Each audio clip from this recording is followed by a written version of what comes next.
সকলকে নমস্কার। আজকে আমরা পড়ছি ছোটদের বিবেকানন্দ থেকে স্বামীজির জীবনী। দুটো চ্যাপ্টার পড়ব, একটা 100 বছর আগে এবং আরেকটি নরঋষি। শুরু করা যাক 100 বছর আগে দিয়ে।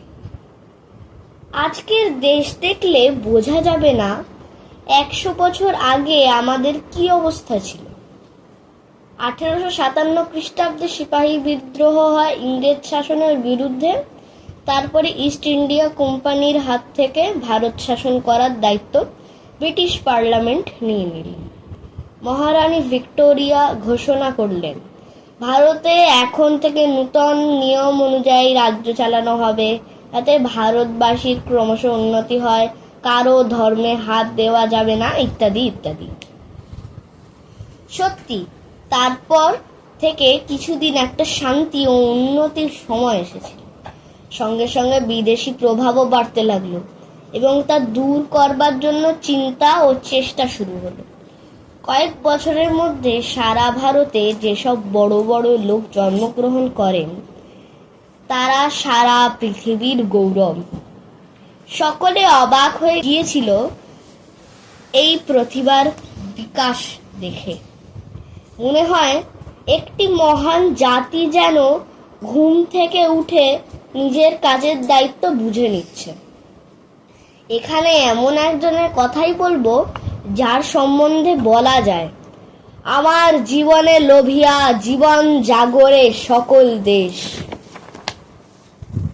যার কথা বলতে চাইছি তাকে বুঝতে গেলে আরেকজন অপূর্ব মানুষের কথা আগে জানতে হবে। তার নাম শ্রীরামকৃষ্ণ।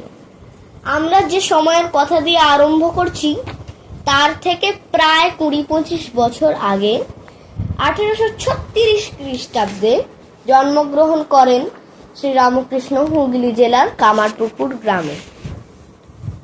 16-17 বছর বয়সে তিনি কলকাতার কাছে দক্ষিণেশ্বরের রাসমণি প্রতিষ্ঠিত কালী মন্দিরে পূজারী হয়ে এলেন।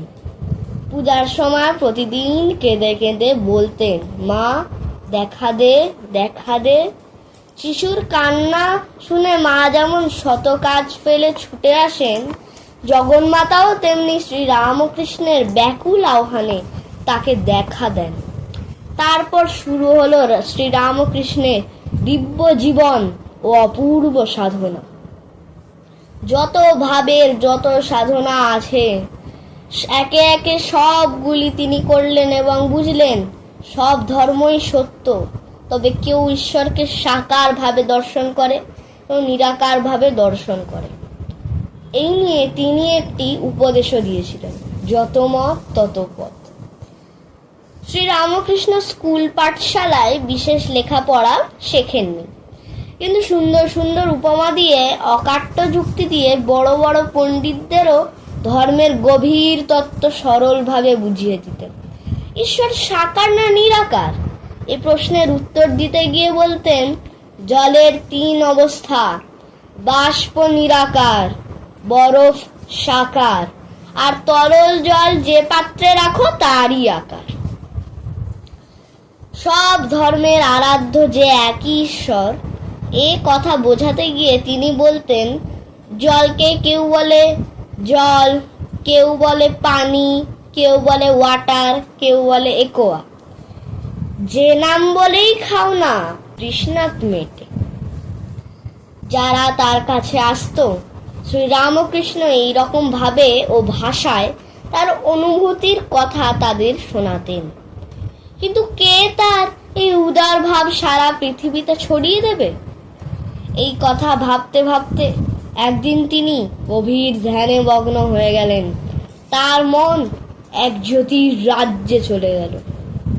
সেখানে দেখলেন কয়েকজন প্রাচীন ঋষি ধ্যানে মগ্ন। একটি জ্যোতির্ময় শিশুর রূপ ধরে তিনি যেন এগিয়ে গেলেন ঋষিদের মধ্যে যিনি শ্রেষ্ঠ, সেই নর ঋষির কাছে। গিয়ে তার গলা জড়িয়ে ধরে বললেন, আমিও যাচ্ছি, তুমিও চলো। ঋষি চোখ মেলে চাইলেন, তার চোখ থেকে একটি জ্যোতির রেখা বেরিয়ে নেমে এলো পৃথিবীতে। এই দিব্য দর্শন বর্ণনা করে শ্রীরামকৃষ্ণ বলেছেন, সেদিনই জেনেছি নরেন্দ্র জন্মগ্রহণ করেছেন। বর্তমান পৃথিবীর দুঃখ দুর্দশা, আধুনিক মানুষের সংশয় অবিশ্বাস, এ যুগের ধর্মের গ্লানি ও দ্বন্দ্ব দূর করবার জন্য শ্রী রামকৃষ্ণ সাধনা করে যে শক্তিকে জাগ্রত করেছেন, জগতের কল্যাণে সেই শক্তি সকলের প্রাণে সঞ্চারিত করবার জন্য তার প্রয়োজন হয়েছিল একটি পরিপূর্ণ মানুষের। সেই পূর্ণ মানব নরঋষি নরেন্দ্রনাথ, বিশ্ববিজয়ী বীর স্বামী বিবেকানন্দ। এই চ্যাপ্টারটা নরঋষি থেকে পড়েছি। এই কিছুক্ষণ আগেই চ্যাপ্টারটা, যেটাতে সিপাহী বিদ্রোহের কথা লেখা ছিল, যেটাতে মহারানী ভিক্টোরিয়ার কথা লেখা ছিল, ওটা হচ্ছে 100 বছর আগে। রামকৃষ্ণ শরণম।